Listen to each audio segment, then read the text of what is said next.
Hello, fellow kaiju fans and kaiju collectors. I'm back for my next DVD review. Now, this is not going to be. They'll be in the upcoming update whenever that happens because I haven't really bought enough stuff yet to really constitute an update.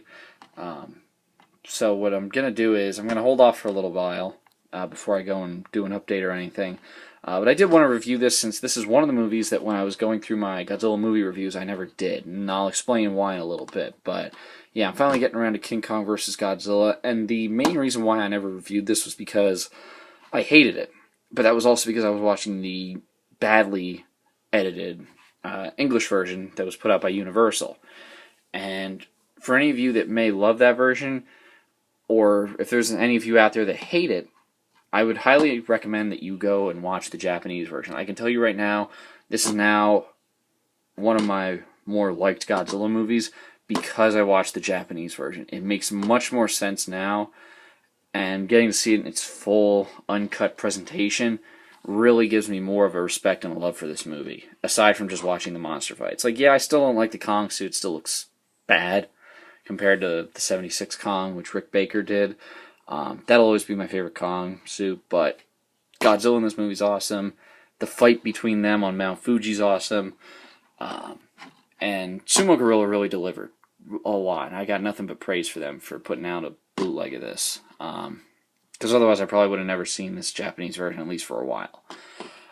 But as far as the plot of the movie, there's an advertising company that's investing in a TV show, and that's actually how the movie starts out. It doesn't start out with a news report. It starts out with a clip of their Japanese science TV show, and the head of the department, Tako, funny Tako, yeah, but no, actually, what he's complaining about is the fact that they are not getting very good views because of the fact that they are marketing this and viewership is down. So what he asked two of his reporters to do. They go off after hearing of a scientist's expedition to Faroe Island, not Skull Island in this movie.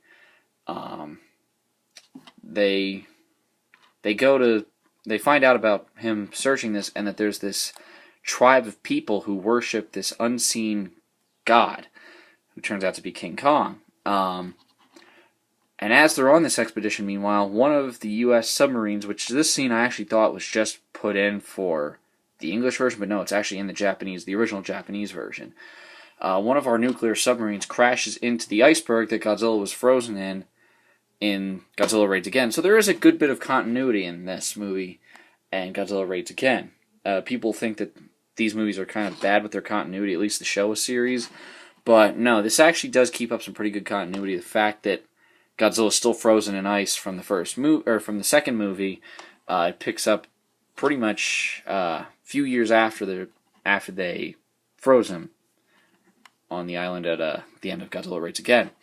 So Godzilla breaks out of the ice, heads towards Tokyo, and the nice thing about this is you're not getting the Universal monster music to it. It's got, for one, it completely eliminates the U.S. news reports and the stuff between the U.S. and Japan, between the United Nations and everything. And it completely eliminates the stock Universal Monster movie music. So you get to hear Akira Ifukube's original score. And I'll tell you what, that suits the movie so much better. Godzilla's theme in this, which would later be used for Mothra vs. Godzilla as the main theme for that, really it's the same theme. They just changed a little bit for Mothra vs. Godzilla. But so Godzilla goes on his rampage, and they find King Kong, and he's got this addiction to this berry juice on Faroe Island, which, after beating a giant squid, he drinks this juice, falls asleep, and the reporters intend to bring him back so that Tako can be happy and they can boost their ratings again. King Kong breaks out, and him and Godzilla are both on a path to converge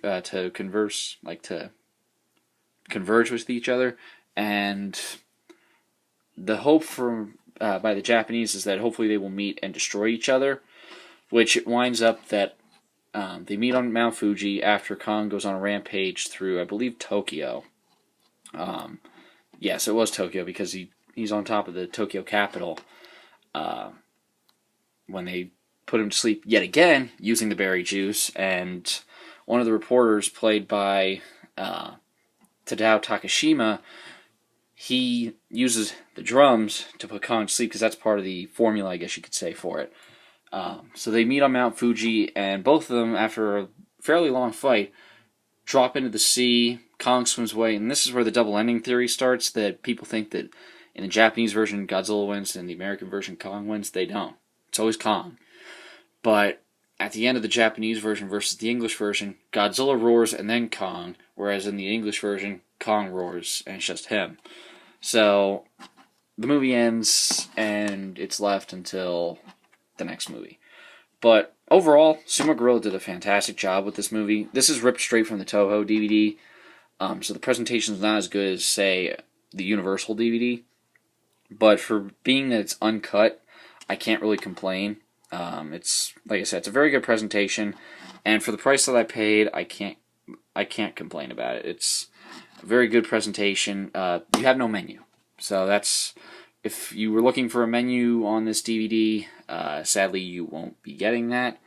But if I can get this camera to focus, I believe I might be able to get this back into. There we go. So yeah, so the cover art is not authentic cover art. I believe this is ripped from one of the Toho reissues, because if you look on the back, it's all in Japanese and it says DVD Toho down there. So it's meant as like cover art for it. Now when Sumo Gorilla ships this to you, there's this spine, just written in Japanese. Now when Sumo Gorilla ships this to you, they ship it to you in a 2-disc holder, and you don't get cover art. You just get blank disc. There's the second disc. So I'm not going to use the second disc for anything. But if you have like a spare English version lying around, you could probably put that disc in there. Have it kind of like a 2-disc set, both versions. But when I was saying that it has no menu, the movie just starts up. It actually starts with a trailer, one of the Japanese trailers for the movie. The movie plays, and then after that you get 3 more trailers, and then the disc ends. It doesn't play like in a loop like some of the Blu-rays do nowadays, and it kind of reminded me of like a VHS release, like the Jaws VHS release back from when it was in Letterboxd. It would have like parts of the documentary, then the movie would play, and then the rest of the documentary would play afterwards. But overall, great presentation for what it is, and like I said, for $12.99 you really can't complain. And like I said, I highly recommend Sumo Gorilla. If you're looking for any like bootleg copies of the Japanese versions of any Japanese monster movie, Gamera, they've got some of the Gamera movies, like the early ones, which I believe you can get the Japanese versions to those from Shout Factory still. But you can get the Mill Creek re-releases of them. But you can get like some of the non-Godzilla Toho movies that have been out of print. So like Atragon, I think they have Dogora, Gorath, they've got Matango, and I believe they do have Space Amoeba too. And War of the Gargantuas, but we can already get that from this set right here. So you got both versions on there. But yeah, I'm thinking of actually picking up the Atragon and maybe the Space Amoeba DVDs.